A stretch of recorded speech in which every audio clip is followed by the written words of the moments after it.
Let us continue the quick revision of models. We have few more questions, so let us try to make these sentences. So we have translate the following into English. We have 15 sentences which we have to translate into English. The first one is शायद वह पास हो जाएगा. Now see, here we are talking about possibility. अब हम यहाँ पे किसकी बात कर रहे हैं दोस्तों? Possibility की बात कर रहे हैं. So how will we make it? कैसे बनेगा ये sentence? शायद वह पास हो जाएगा. So the first will be perhaps. शायद के लिए वर्ड जो होता है या तो perhaps यूज करते हैं या फिर हम maybe यूज करते हैं. तो you can use perhaps also और you can use maybe also. तो आप दोनों में से कुछ भी यूज कर सकते हैं. तो perhaps he will pass या maybe he will pass. तो शायद वह पास हो जाएगा. राइट? नेक्स्ट सेंटेंस, क्या हमें मेहनत करनी चाहिए थी? मतलब ये काम हमें करना चाहिए था, ये सजेशन हमें फॉलो करना चाहिए था, लेकिन हमने नहीं किया. तो कौन सा सेंटेंस हो गया? Should have. तो क्या हमें मेहनत करनी चाहिए थी? तो should we have worked hard. Should we have worked hard. तो क्या हमें मेहनत करनी चाहिए थी? पता है ना, क्या तुम्हें उसको बोलना चाहिए था? क्या तुम उसको बुलाना चाहिए था? तो should you have called him, should you have talked to him. तो क्या हमें मेहनत करनी चाहिए थी. नेक्स्ट इज, क्या हम कल पिकनिक जाना चाहेंगे? क्या हम कल पिकनिक जाना चाहेंगे? देखिए फ्यूचर एक्शन की बात हो रही है यहां पे. तो कैसे बनेगा? Will we want to. Wish हो गई आपकी want to. Will we want to go on a picnic tomorrow. Will we want to go on a picnic tomorrow. क्या हम कल पिकनिक जाना चाहेंगे? राइट? नेक्स्ट इज, क्या मैं डायरेक्टर से बात कर सकता था? कर सकता था यानी कि एबिलिटी थी लेकिन मैंने नहीं किया. तो ability to do but didn't do. तो दैट इज कुड हैव. तो कैसे बनेगा? इंटरोगेटिव है, कुड आगे आ जाएगा. Could I have talked to the director. Could I have talked to the director. क्या मैं डायरेक्टर से बात कर सकता था? तो कुड आई हैव, और कुड हैव के साथ कौन सी फॉर्म आती है? थर्ड फॉर्म आती है. तो could I have talked to the director. क्या मैं डायरेक्टर से बात कर सकता था. नेक्स्ट इज, क्या मैं सारी रात पढ़ना चाहती थी? अब पढ़ना चाहती थी ये मेरी क्या थी? विश थी. पास्ट विश बोलते हैं ना, मैं डॉक्टर बनना चाहती थी, मैं आगे पढ़ना चाहती थी, मैं विदेश जाना चाहती थी, मैं खरीदना चाहती थी. तो कोई भी काम जो आप करना चाहते थे, that is wanted to, past wish. तो क्या मैं सारी रात पढ़ना चाहती थी, इंटरोगेटिव हो गया. तो यहां पर चूंकि ये पास्ट विश है, ठीक है, तो यहां पे डिड से लगेगा. तो did I want to study all night. Did I want to study all night. क्या मैं सारी रात पढ़ना चाहती थी? Did I want to study all night. Right? Next is, मुझे उसके घर जाना चाहिए था. मतलब ये काम मुझे करना चाहिए था, ये सजेशन मुझे मानना चाहिए था, ये एडवाइस मुझे फॉलो करनी चाहिए थी, लेकिन मैंने नहीं किया. That is should have. तो मुझे उसके घर जाना चाहिए था. तो that will be I should have. I should have gone to his house. I should have gone to his house. तो मुझे उसके घर जाना चाहिए था. नेक्स्ट इज, क्या उसको 1000 रुपए की जरूरत थी? अब जरूरत का मतलब हो गया दोस्तों यहां पे नीड. अब जरूरत थी, तो that is how will you make it? तो क्या उसको 1000 रुपए की जरूरत थी? तो पास्ट का सेंटेंस हो गया. तो डिड ही. अब जरूरत थी तो वैसे तो नीडेड हो गया, लेकिन यहां पे डिड आ रहा है तो उसके साथ कौन सी फॉर्म आ जाएगी? फर्स्ट फॉर्म आ जाएगी. तो नीडेड जो है वो नीड में चेंज हो जाएगा. तो डिड ही नीड 1000 रुपीज. क्या उसको 1000 रुपए की जरूरत थी? तो did he need 1000 rupees. Right? Next sentence, अगर उसने पढ़ाई की होती तो वह पास हो सकता था. अगर उसने पढ़ाई की होती तो वह पास हो सकता था. तो कैसे बनेगा सेंटेंस ये? अगर उसने पढ़ाई की होती तो पास हो सकता था.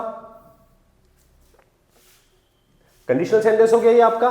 तो अगर उसने ऐसा किया होता तो ऐसा हो सकता था. मैंने आपको बताया भी था सेंटेंस के, अगर वो मुंबई गया होता तो वो हीरो बन सकता था. अगर उसने मेहनत की होती तो वो अच्छे मार्क्स ला सकता था. तो कोई भी काम जो कर सकता था, तो दैट इज कुड हैव. अब अगर उसने पढ़ाई की होती तो इफ ही हैड स्टडीड. यहां पे हैड के साथ कौन सी फॉर्म आ गई आपकी? थर्ड फॉर्म की. अगर उसने पढ़ाई की होती तो इफ ही हैड स्टडीड, तो क्या कर सकता था? वह पास हो सकता था. तो he could have passed. If he had studied he could have passed. अगर उसने पढ़ाई की होती तो वह पास हो सकता था. तो कुड हैव के साथ थर्ड फॉर्म आ गई दोस्तों. That is he could have passed, कि वह पास हो सकता था. नेक्स्ट, शायद वह दिल्ली जा रहा था, शायद वह दिल्ली जा रहा था, यानी कि वह ये काम कर रहा था। पास्ट कंटिन्यूस सेंटेंस हो गया, इसमें पॉसिबिलिटी आ गई शायद, तो शायद के लिए हम दो वर्ड लगाते हैं, या तो हम परहैप्स को यूज करते हैं या मे बी को यूज करते हैं। So how will you make it, कैसे बनेगा, तो यू कैन से परहैप्स, और आप इसमें मे बी भी लगा सकते हैं, you can say may be also, और he was going to Delhi, he was going to Delhi, perhaps he was going to Delhi, शायद वो दिल्ली जा रहा था।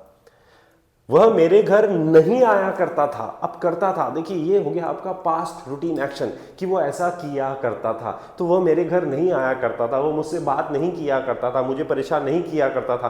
तो नहीं किया करता था पास्ट रूटीन एक्शन मतलब यूज्ड टू, तो वह मेरे घर नहीं आया करता था, तो ही यूज्ड टू को जब हम नेगेटिव बनाते हैं तो वहां पे हम डिड नॉट लगाते हैं, तो ही डिडंट। और ये जो यूज्ड टू है ये किस में चेंज हो जाएगा, आपके यूज्ड टू में चेंज हो जाएगा। He didn't use to come to my home, वो मेरे घर नहीं आया करता था, यूज्ड टू, ध्यान रखिएगा past routine action. Next is शायद मुझे वह काम करना था। अब देखिए मुझे वह काम करना था, यानी कि ये कौन सा सेंटेंस हो गया आपका, forceful action, has to, have to और हैड टू वाला, पर ये पास्ट की बात करेगी, मुझे ये काम करना था, यानी कि ये हैड टू वाला सेंटेंस हो गया। अब यहां पे आ गई है पॉसिबिलिटी कि शायद मुझे वह काम करना था, तो क्या लगाएंगे हम वापस, you can use perhaps also, you can use maybe also. Perhaps I had to do that work, मुझे वह काम करना था, तो perhaps I had to do that work. Next is क्या आप उससे नहीं मिल सकते थे, क्या आप उससे नहीं मिल सकते थे, राइट तो कैसे बनेगा सेंटेंस, जो काम हम नहीं कर सकते थे तो क्या आप उससे नहीं मिल सकते थे, so this will be could you not have met him, could you not have met him, तो कुड हैव के साथ यहां पे कौन सी फॉर्म आ गई आपकी, थर्ड फॉर्म, मीट की थर्ड फॉर्म क्या होती है, मैट, तो could you not have met him, क्या आप उससे नहीं मिल सकते थे। नेक्स्ट इज आप चाय लेंगे या कॉफी, अब आप क्या कर रहे हैं यहाँ पे, पोलाइट जो है ऑफर कर रहे हो कि आप सर चाय लेंगे या कॉफी, तो क्या यूज करेंगे यहाँ पे, वेरी गुड, वुड यूज करेंगे हम यहाँ पे। So this will be would you have या would you take, you can use any of these thing, कुछ भी बोल सकते हैं, तो वुड यू हैव टी और coffee, so would you have tea और कॉफी या वुड यू टेक टी और कॉफी, आप चाय लेंगे कॉफी। क्या वह मुंबई नहीं जाना चाहते हैं, सॉरी क्या आप मुंबई नहीं जाना चाहते हैं, क्या आप इंग्लिश नहीं सीखना चाहते हैं, क्या आप आगे नहीं बढ़ना चाहते हैं, क्या आप सक्सेसफुल नहीं होना चाहते हैं, चाहते हैं मतलब वांट टू, अब ये इंटरोगेटिव सेंटेंस हो गया आपका वांट टू का। So do you not want to go to Mumbai, do you not want to go to Mumbai, क्या आप मुंबई नहीं जाना चाहते हैं, तो do you not want to go to Mumbai. Want to का मतलब क्या होता है दोस्तों, present wish, I want to learn English, I want to go abroad, I want to study further, कोई भी काम जो हम करना चाहते हैं, दैट इज वांट टू। क्या वह डॉक्टर नहीं बनना चाहता है, अगेन चाहता है, प्रेजेंट विश हो गई, तो कैसे बन जाएगा, does he not want to become a doctor, does he not want to become a doctor, क्या वह डॉक्टर नहीं बनना चाहता है, तो does he not want to become a doctor, क्योंकि यहाँ पे ही आ रहा है तो हमने डज लगाया, यू था तो हमने यहाँ पे डू को यूज किया था। And this is how we translate these sentences into English, इस तरह से हम लोग इन सेंटेंसेस को इंग्लिश में ट्रांसलेट करते हैं। Now moving further, question number 4, make negative और positive interrogative sentence. So we have to convert these sentences either into negative interrogative और positive interrogative, whatever is asked in the question. Let's see the first one, can I not complete the work this evening, क्या मैं इस काम को आज शाम तक पूरा नहीं कर सकता हूं, can I not complete the work. अब हमें क्या बनाना है, इसको पॉजिटिव बनाना है, तो यहां पे से क्या करेंगे, आप इस नॉट को हटा दीजिए, आप बन जाएगा can I complete the work this evening, क्या मैं इस काम को आज पूरा कर सकता हूं, right. He might have read a book, इसको बनाना है आपको नेगेटिव इंटरोगेटिव, तो क्या करना पड़ेगा आपको, इस माइट को उठा के आपको आगे लाना पड़ेगा, सो this will become might I not have, देखिए नॉट भी लगेगा क्योंकि नेगेटिव इंटरोगेटिव बनाना है तो नॉट आ जाएगा, might I not have read a book, ये रीड नहीं है, this is read, third form of read, ये रीड की थर्ड फॉर्म होती है रेड, ठीक है। He used to eat every day, used to आ गया, देखिए एक वर्ड होता है यूज्ड टू, जिसको मैंने आपको बताया पास्ट रूटीन एक्शन, पर ये है यूज्ड टू, तो इसको बोलेंगे हम प्रेजेंट रूटीन एक्शन। तो he used to eat every day, ठीक है ना, वह रोज खाया करता है, तो he use to eat every day. इसको नेगेटिव इंट्रोगेटिव में, क्योंकि ये प्रेजेंट का है तो यहाँ पे हमें डू या डस को ही यूज करना पड़ेगा। तो यहाँ पे डस ही